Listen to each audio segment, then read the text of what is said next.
12 নম্বর জাতীয় সড়কে দুর্ঘটনা রুখতে এবার গাড়ির গতি নিয়ন্ত্রণ করার উদ্যোগ নিল রানাঘাট জেলা পুলিশ। আর তারই অঙ্গ হিসেবে শনিবার 12 নম্বর জাতীয় সড়কের শান্তিপুর এলাকায় স্পিড মোশন সেন্সর মেশিন বসালো রানাঘাট পুলিশের ট্রাফিক বিভাগ। জাতীয় সড়কে জনবহুল এলাকাগুলিতে যানবাহনের সর্বোচ্চ গতি ঘন্টায় 80 কিলোমিটার নির্ধারণ করা রয়েছে। রানাঘাট পুলিশ সূত্রে খবর, 80 কিলোমিটার গতিবেগ সর্বোচ্চ থাকলেও মানুষ তার থেকে বেশি গতিতে গাড়ি চালাচ্ছে। আর সেই গতি নিয়ন্ত্রণের জন্যই এদিন এই স্পিড মোশন সেন্সর মেশিন বসালো ট্রাফিক বিভাগ। এর ফলে ঘন্টায় 80 কিলোমিটারের বেশি গতিতে গাড়ি চললেই অটোমেটিক সেই সব গাড়িকে ফাইন করবে এই মেশিন। এর ফলে গতি নিয়ন্ত্রণ হবে এবং গতি নিয়ন্ত্রণ থাকলে দুর্ঘটনাও কম হবে বলে আশাবাদী রানাঘাট ট্রাফিক বিভাগ। Bureau report, NE Bangla. আজকে এখানে স্পিড ডিটেকশন ক্যামেরা বসানো হলো। কৃষ্ণনগর সাইড থেকে অনেকগুলো গাড়ি এখানে রাফলি আসছিল, খুব এক্সেসিভ স্পিডে গাড়িগুলো আসছিল। আর এই জায়গাটা একটা অ্যাক্সিডেন্ট প্রোন এরিয়ার মধ্যে পড়ে।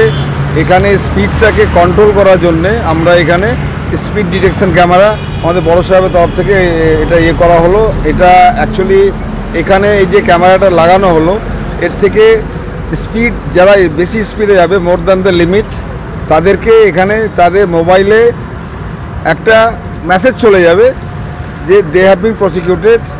আর এটা বসানোর মূল কারণ হচ্ছে যাতে স্পিডটা এখানে কন্ট্রোলে থাকে, যাতে কোনো অ্যাক্সিডেন্ট না হয়, কোনো রকম কোনো দুর্ঘটনা না হয়, তার জন্য এটা বসানো হলো। এটা কি প্রথম বসানো হলো? হ্যাঁ, এটা এই জেলায় প্রথম এটা এখানে বসানো হলো। এ থেকে দুর্ঘটনা এড়ানো যাবে বলে মনে করছেন? হ্যাঁ, ডেফিনেটলি এটা একটা মানে মেজার এর থেকে দুর্ঘটনা 100% এড়ানো যাবে।